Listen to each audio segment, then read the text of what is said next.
Een tropische voetbaldag, joh. Een tropische dag met warmte. En als die wind voortvalt, is het gewoon heat. Dan is het nog eens een keer benauwd. En joen heb ik kans op misschien een spontane ruin of tonger bij. Maar we heb ik nog altijd een warmte. Maar zo'n 23 tot 27 graden. En dat om 8 uur heen. En dan vannacht. Temperaturen 16 en 17 graden. En we hebben vannacht bewolking, maar ik opklaringen. Misschien let er in het watergebied al een ruin of tonger bij.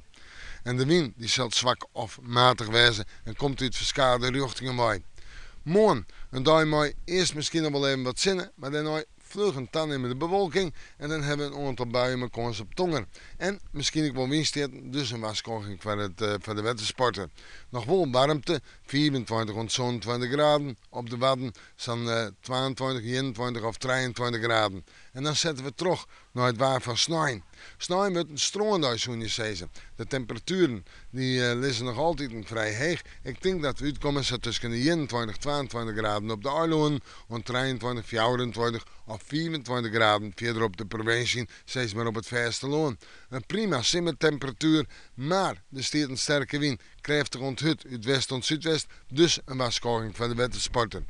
Manje, Ties en Maasje, de simmerwarmte bloedt gewoon. Maar op deze dagen, ja manje, een 22, misschien 23 graden. Tiesje, 21 of 22 graden. Maar Maasje, laat die temperatuur alweer hoger. Komen we uit zo om en bij de 24 graden. Nou ja, we moeten morgen maar weer even in het waarsje.